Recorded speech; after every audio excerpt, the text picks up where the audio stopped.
Hello, everybody, and welcome to the Comic Book Burrito Extra Beef. My name's Darien. My name's Landon. And today we're going to be reviewing a movie. This was voted on by you folks on our YouTube community page. Let me pull that up so I can give you an accurate number count here of what the voting was. Here we go, community. Yeah. All right. So, put out a poll 2 months ago asking after we finished Arkham File Season 2 what our first Extra Beef project would be. And a majority of you, 57%, voted for Watchmen, the movie, over Birds of Prey, who no one voted for. Deadpool 1 and 2, 14% of you voted for. The Boys Season 1, 7% of you voted for. And Logan, 21% of you voted for.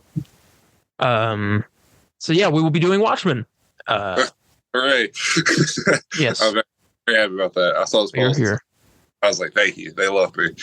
Yes. Every one of those 57%, it was all Landon. He made a bunch of burner accounts. Made a bunch of burner accounts. I wish I was that smart, but I'm not.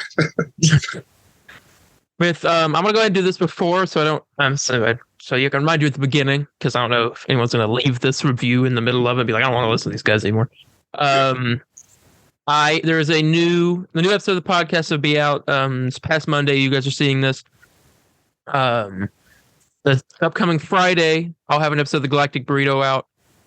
I planned on doing a Resident Evil Village stream, and I even started it last night, but I had some issues with one of the controllers, and I had to stop it. So, which was very unfortunate. Yeah, I will be doing it eventually. Can't think of anything else I have to remind you guys about. Yeah, that's it. Yeah, I don't think there's anything. We can go ahead and get into this review of Watchmen. You're a fan of Watchmen. Now, we both read the book. Yes. You probably countless times. Did you watch the movie first? Because I watched the movie. I read the book first. I had never seen the movie. I watched the movie and then read the book. Probably by comic standards, it's not a good idea to do. But I said, what the heck? I'll check, because I kept hearing about it, because I wanted to go through a bunch of comic book movies I've just never seen. Mm-hmm. And heard of Watchmen. I was like, okay, it's a DC thing. I'll check it out. And the first time I watched it, I did not like it at all. I thought it was just okay, but later on, a lot of it had to do with I didn't fully understand what was really going on. It is a pretty it's a bit, because I was watching the theatrical version. Yeah, and I recommend anyone watch the extended cut, because it kind of explains stuff better and has more. That's what this review is the theatrical cut, the one normal version that you can find on HBO Max. Yeah. You could say, I'd say go to any, I'd say Goodwill or like a McKay's or some type of movie place, and I guarantee you will find a Blu-ray copy of the director's cut. Mm-hmm. But anyways, I read the book. Then I read the book. I kept everybody's talking about how good Watchmen is. I was like, no, this wasn't good. Read the book. I loved it. Rewatched the movie, and I was all like, this is amazing. I love this. So it's kind of. I do like the book more than the movie. Oh, of course. And that's usually how things like that go. Yeah. And this movie is not really for. I don't recommend it for everyone. Due to some things that happened in this movie. Yeah, someone like the comedian and many other things, but yeah, because my mom hates this movie due to stuff that happens in it, because it's a very there's a lot of stuff I'm surprised that Zack Snyder even got away with. We give Zack Snyder a lot of hate on this show. Yeah. But if I can give him one say of good praises, is that I think overall, you can't count the end of the film, but he stuck to the book pretty well. Yeah, it's pretty accurate all the way through up until the ending, because I honestly wonder how they would even, because the ending of the book is kind of very like a big just what in the world moment. Yeah. I mean, like I wonder like how they, because in some regards I kind of like the movie ending a bit better than the book. But I mean, obviously the book is just superior in every way. But I mean, besides that, I mean, my mom doesn't like the movie. My dad hated it, but I got him to actually enjoy it. My dad thinks it's okay, I think.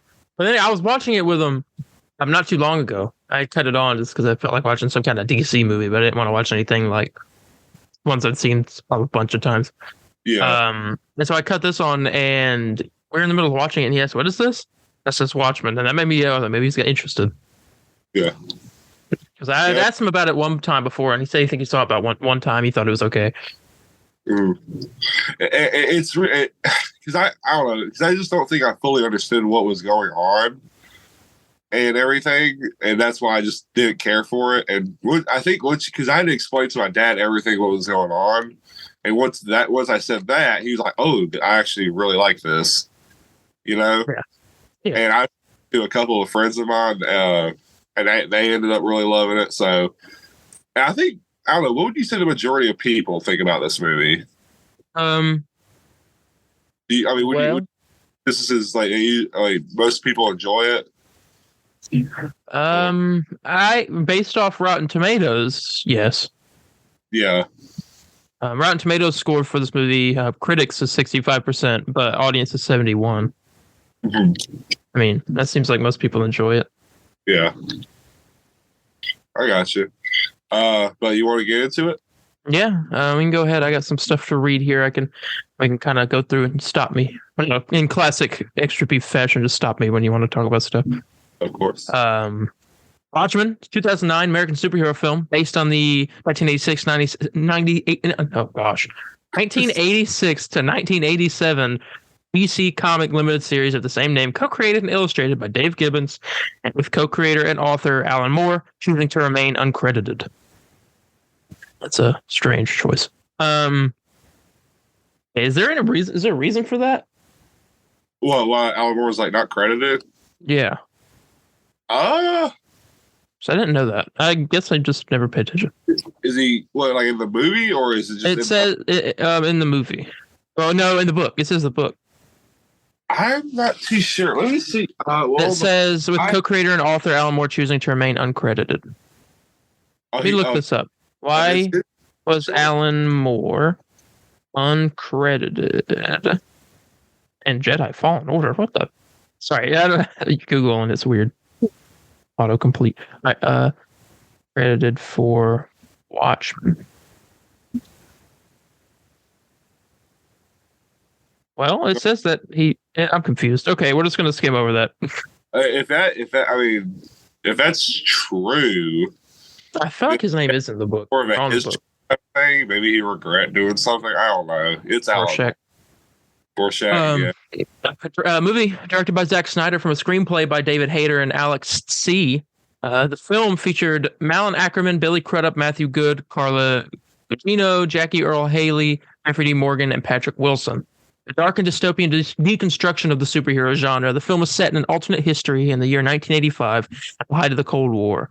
As a group of mostly retired American superheroes investigates the murder of one of their own before uncovering an elaborate and deadly conspiracy, while their moral limitations are challenged by the complex nature of the circumstances. I'd say the cast is pretty good. A lot of I'd say the cast is perfect. I mean, Jeffrey Dean Morgan sticks out as the biggest one in my mind. Yeah, I'd say Patrick Wilson as Night Owl, I think I love them all. Jeffrey Dean Morgan went on after this to do Batman vs Superman. He was in The Walking Dead. He was in Supernatural. He was in. What'd you say? He's gonna be in The Boys here. Yeah, in The Boys. I think is there anything else? I swear he's done some more stuff. I don't know. I don't think he's done anything Marvel yet. As far as I know, he's not. How's that going to happen? Let's bring in Jeffrey Dean Morgan. Who would he play? Ghost Rider. No. Hey. That'd be kind of cool. I'd be okay with that. Or the Cowboy Ghost Rider. Oh, dude. Oh, like the old school? No, yeah. That'd be cool. I like him. But yeah, all right, let's see. Move on here. From October 1987 until October 2005, a live-action film adaptation of the Watchmen series became stranded in development hell. Producers Lawrence Gordon and Joel Silver began developing the project at 20th Century Fox, later moving it to WB Pictures, the sister company of Watchmen publisher DC Comics, and hiring director Terry Gilliam, who eventually left the production and deemed the complex comic unfilmable. I don't blame him for thinking that, because Watchmen's a pretty hefty book. Like, not like to read, but like there's like a lot of stuff that goes on to it, and putting that into a 2-hour flick, or how much is how long is the theatrical? It's like an hour, 45 minutes. Think so. That's what I want to say. I was also looking at the comic, and why a comic, and now it's me to shame writing comic I'm doing, because like I always think I'm doing too much or too little, but now I know. I mean, Alan Moore's script for Watchmen, the comic, was in all caps, huge blocks of text. It's for 12 books now. You want to know how many pages this was? Oh. 1,032 pages. Hey. And mine, I'm not gonna say that because spoilers comics, but you know, that's why I'm making these last few pretty long. Yeah, I think there's nothing wrong with having too much. I mean, stuff has to like matter, but also having good character building. Yeah. But it's also Watchmen is also like a big book. So. Oh, very, very big. There's so much stuff that goes on in this book. It's insane. Yeah. But like, I think for what Zack Snyder did with those 2 hours, it wasn't bad at all. Or hour 45. I think it gets the point across pretty good. I mean, did he make this before or after? I can't remember when Man of Steel came out. Was that 2011? Man of Steel came out 2012. So 2013. Oh, well, never mind. Yeah, this was before that, though. Because it was 3 years later that Batman vs Superman came out 2016. So at this point, they were also kind of. I mean, Watchmen's a dark story anyway, but I mean, it's kind of akin to the time with the darker superhero stories. Like, Iron Man was out then. It kind of had not that too dark of a tone, but it was a little bit. Yeah. And then like the Dark Knight. Yeah. And that kicked off Man of Steel eventually. Ooh. I was going to talk about the cast again of how like. I like everyone here. There's not. If there's maybe one person I don't think I really care for, it might be the guy who plays Ozymandias, but he's not even bad at all. Yeah. So I don't know. I mean, but for me to stand out, because you said the stand out for you was Jeffrey D. Morgan. Yeah. For me, Jackie Earle Haley as Rorschach. Because I can't, like, honestly, if they ever like, Lord help me, if they ever do like a Watchmen reboot, I feel like I wouldn't like it at all unless they got like this entire cast back, Yeah. And then like, boy, just watch the old movie. Mm-hmm. So it's very complicated, but Yeah. Let me see where I was at here. I'll continue. All right. During the 2000s, Gordon and Lloyd Levin collaborated with Universal Pictures, Revolution Studios, and Paramount Pictures to produce the film. Directors David Hayter, Darren Aronofsky, and Paul Greengrass were attached to the project before it was canceled over budget disputes. In October 2005, the project returned to Warner Bros., where Snyder was hired to direct. Paramount remained as its international distributor, whereas Warner Brothers would distribute the film in the United States. However, Fox sued Warner Brothers for copyright violation arising from Gordon's failure to pay a buyout in 1991, which enabled him to develop the film with the other studios. Fox and Warner Brothers settled this before the film's release, with Fox receiving a portion of the gross. Principal photography began in Vancouver in September 2007. As with his previous film 300 in 2006, Snyder closely modeled his storyboards on the comic, but chose not to shoot all of Watchmen using green screens and opted for real sets instead, which I think benefited. Yeah. Most comic movies benefit from that. Eternals. Anyway. Eternals did real sets, and we saw how that did. At least it makes it look nice. Definitely. I think I don't know if they did. Did they do that with the Batman? What? Use real sets. They use the volume a lot for that. I know that, but like the big screen. I don't know if they use real sets or not. I don't think they did. A good amount, but I don't know if like the whole movie was mostly like real sets and all that. Yeah, I know one movie that was bunch of real sets. I think was the movie Nope, which I just watched recently. That's the reason I'm comparing to that. Yeah. Yeah, but I think movies using real sets is a good thing. Yeah, if they can do it right. And the real sets mixed with the volume sometimes can be nice, but it's tricky. Following its world premiere at Odeon Leicester Square on February 23rd, 2009, the film was released in both conventional and IMAX theaters on March 6th, 2009. The film underperformed at the box office, grossing in over 185 million worldwide against a production budget between 130 to 138 million. The film polarized fans and critics. The style was praised, but Snyder was accused of making an action film that lacked the thematic depth and nuance of the comic. A DVD based on elements of the Watchmen universe was released, including an animated adaptation of the Tales of the Black Freighter comic within the story, voiced by Gerard Butler, and a fictional documentary titled Under the Hood, detailing the older generation of superheroes from the film's backstory. A director's cut with 24 minutes of additional footage was released in July of 2009. Ultimate cut. Zack Snyder just doesn't know how to stop putting out new cuts of stuff. Yeah, so it's really weird because I recommend theatrical. I'd say just kind of get rid of it. I recommend just watch the extended one. I just think it makes the film better. Ultimate, I feel Batman versus Superman. I think the ultimate cut of that makes this better than the original one. Yeah, so I mean, it's I perfectly agree with that too. It's weird because the ultimate cut is the same thing as the extended one, like the director's cut. Only difference is that it has, I think sometime halfway through the movie, it plays, because I've never seen it. So I guess, but from what I've been told, that the ultimate cut, it just has the Tales from the Black Freighter short in the movie at some point. So I'm not too sure. Yeah.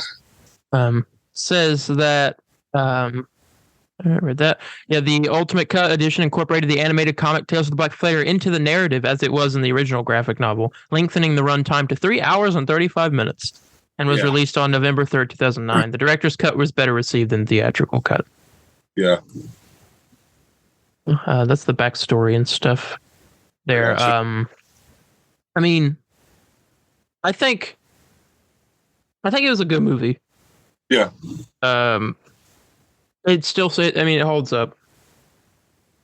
Yeah, I really agree. I mean, it's not for everyone. Excuse me. Yeah, the movie's definitely not for everyone. It's very weird due to the fact that because I hated Zack Snyder for like the longest time. I found out he made this. I was like, crap, because this movie's good. I'll give him credit. Give credit where credit is due. I totally get with the fans of the comic, such as myself, of it just feeling it's just like action. It's just like an action movie rather than like a depth story. But like, I don't know, because you have to think of what the movie is trying to. Because studios wanted to attract the most people as possible to make the most money, and for them, because I feel like Zack Snyder would have made it more story driven rather than, action based. Yeah. But I mean, you have to have people in the seats, and you don't want them to be, bored the whole time. So it's like, here, we'll put a couple of action scenes in here to kind of get the general public to be entertained and not like, you know what I'm saying? Yeah.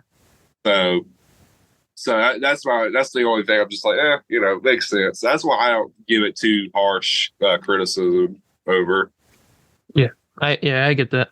I think, I don't know, what was I going to say? Oh yeah, that was, what do you think is, your favorite part of the movie. Of the movie. Okay.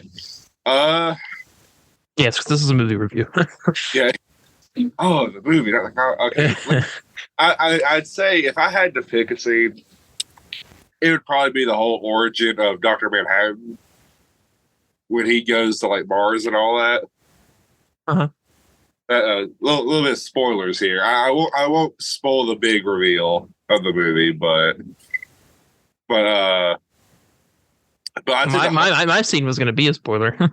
Oh, really? Movie's been out for like. Well, here it's been out for years. Okay, yeah. Spoiler. Okay, so spoilers are free. I say the whole origin of Dr. Manhattan has to be my favorite scene because I love the music that plays with it and all that. I'd say that and the death of the comedian in the beginning. I think mine is the scene at the end. The scene that makes me the most sad. the death of Rorschach. Yeah, that's what I love. I just love Jack Earl Haley's acting in that scene. He's good, man. Dude, like I can't imagine anyone else playing Rorschach. You know? Yeah. I pray James Gunn does it. he does like a Watchmen, or does like Doomsday Clock or something. I love it.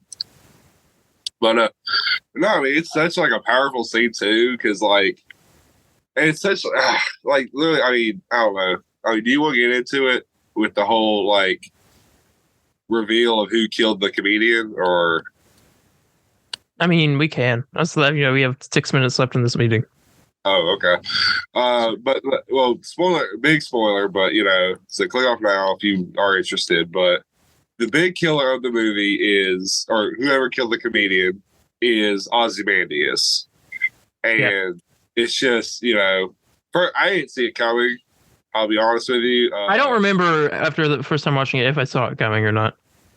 I at least I didn't, but I'm not the two brightest. So I was all like, oh my god, and I was kind of confused. I'm like, dang, why did he kill his own people and all that? But I mean, the way I gotta ask, do you agree with Ozymandias and the fact that well, let me explain what he does. He wants to create. So during this, the Cold War is going on. This is the time it takes place in the movie, and during all this, they want to. It's just the U.S. I found a not to interrupt. I found a Reddit post asking about Watchmen. Who was right, Ozymandias or Rorschach? And I was going to see what other people think. Oh, that's good. Okay, yeah. Someone says Dr. Manhattan was also right when he reminded Ozymandias that nothing ever ends. Ozymandias' solution can never be anything but temporary. The world's smartest man could stand to read up on his history a bit and see what happens to unity born of fear of a common enemy. When that fear fades, eventually the world will realize that no more interdimensional squid monsters are coming. Dude, I mean that's true. That's true though. He's like, I can change anything, but I can't change human nature. And it's so good, man. Because dude, should I say what happens in the movie or the book? I mean, it is a movie review. Oh, good point. So in the movie, Ozymandias, in the movie at this point, Dr. Manhattan is pretty much done with Earth. He doesn't care. He's he's been immortal for so long that he's just forgot how to feel human. And he just doesn't really care anymore. And so Ozymandias, plans all this, and he ends up setting up a bomb with the energy that Dr. Manhattan can repel. Ends up killing. It's just like a massive genocide of these people in New York, and the whole world is just so freaked out by this that they all come to a peace treaty. And all have the same common enemy, being Dr. Manhattan, which pretty much ends the Cold War. So, and all that, Rorschach, Night Owl, Silk Spectre, Dr. Manhattan find out, saying, oh my God, he just killed all these people. They try to stop him, and then, Ozymandias shows them, like, hey, look, me doing this has caused world peace. It's a sacrifice that had to be dealt with so nobody could be in fear no more of nuclear war. And it was like, oh my God, And so Rorschach's all like, hell no, this is wrong. I'm telling the police. And, you know what I'm saying? Yeah. And, Silk Spectre and Night Owl, they're like on the fence about it. And Dr. Manhattan's like, hey, in the movie, he's like, he's right. Only exposing Adrian, everybody will know. It will just end up going back to its ways. So Dr. Manhattan goes out there, kills Rorschach, and pretty much Ozymandias gets away with it. Yeah. Now, do you think Ozymandias was right to do this? Do you think, causing world peace? But I think that his intentions were right. Yeah, but the way he went about those intentions were wrong. Yeah. I couldn't say it better myself. Because I used to be all like, just like, hell no, Ozymandias is not right. When I don't care which way you look at it. But now, like, as I'm like older, I'm just like,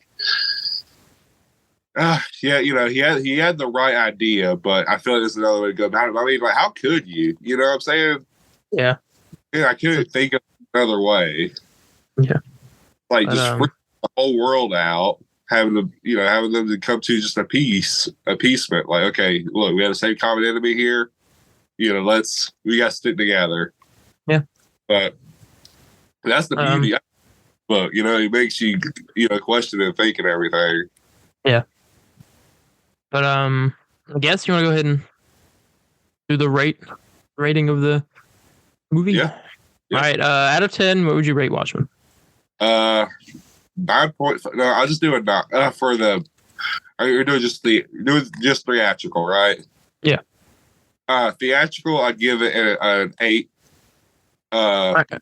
Extended, I give it like a 9.5. Okay. I was gonna give the theatrical an 8.5, and I guess I'd give the extended a 9. Mm-hmm. Yeah. I guess with that being said, we can go and get ready to get out of here. All right. Thank you all for joining us this week. I'll let you guys know on the social medias what the next episode will be of Extra Beef. Having said, we're getting out of here. Thank you all. Bye, guys. See ya.